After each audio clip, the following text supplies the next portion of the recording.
জীবন চলার পথে অনেক কিছুই আপনার সামনে এসে পড়বে, তখন শয়তান আপনাকে বলবে, আরে এমন কি আর হবে, অল্প একটু উপভোগ করো, এটা তো খুব বেশি খারাপ না। সে আপনাকে ভবিষ্যতে এই কাজের কি পরিণতি হবে তা নিয়ে ভাবতে দিবে না।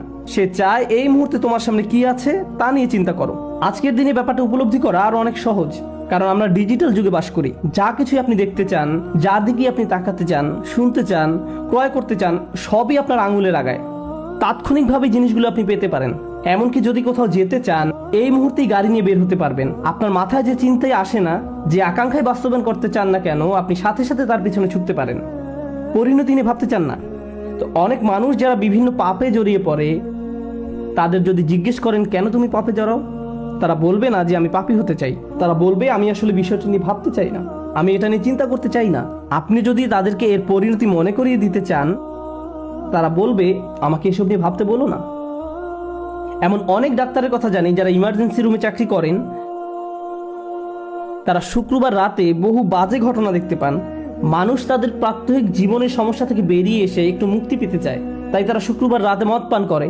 তারপর ইমার্জেন্সি রুমে আপনি যেসব ভয়ানক দৃশ্য দেখতে পান, তার অনেকগুলো এই মদ পানের সাথে সরাসরি জড়িত। কারণ এই মানুষগুলো চিন্তা করতে চায় না যে আমার আগে বহু মানুষের জীবন নষ্ট করেছে এই মদ। না, আমি এটা নিয়ে ভাবতে চাই না, আমার ক্ষেত্রে এমনটি ঘটবে না।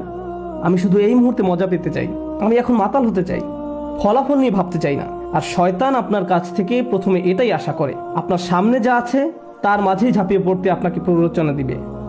এর আরেকটা অর্থ হলো বস্তুগত জিনিস।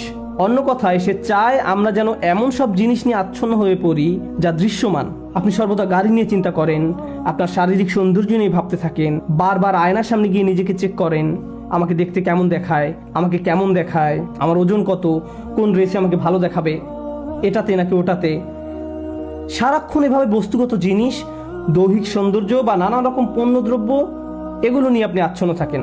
আবার বিভিন্ন ব্র্যান্ডের জিনিস নিয়েও মানুষ আচ্ছন্ন হয়ে পড়ে, নিজের কোন জিনিসটা অন্যদের দেখাবে তা নিয়ে সারাক্ষণ ভাবতে থাকে। কেউ কেউ সুন্দর বাড়ির প্রতি আচ্ছন্ন হয়ে পড়ে, ভাই আমি ভাড়া বাসায় থাকি, যেভাবেই হোক আমাকে নিজের বাড়িতে উঠতে হবে, এটাই এখন আমার সামনে বর্তমান।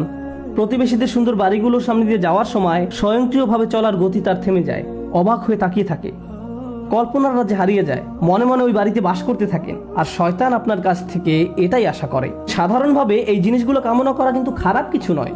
আর একটা ব্যাপার স্মরণে রাখার জন্য আপনাদের মনোযোগ আকর্ষণ করছি। সূরাতুন নাসে আল্লাহ আমাদেরকে শয়তান সম্পর্কে বলছেন, আল্লাযী ইউওয়াসউইসু ফি সুদুরিন নাস। সে মানুষের বুকের মধ্যে কুমন্ত্রণা দেয়। মানুষের আবেগ অনুভূতি প্রকাশ করতে আরবিতে সুদূর শব্দটির ব্যবহার দেখা যায়। আল্লাহ বলছেন ওয়ায়াশফি সুদুরা কওমিন মুমিনিন, এবং মুসলমানদের বুক সমূহ শান্ত করবেন। আল্লাহ বলছেন ওয়ায়াশফি সুদুরা কওমিন মুমিনিন, মুমিনদের বুক সমূহ শান্ত করবেন, অর্থাৎ অন্তর সমূহ শান্ত করবেন।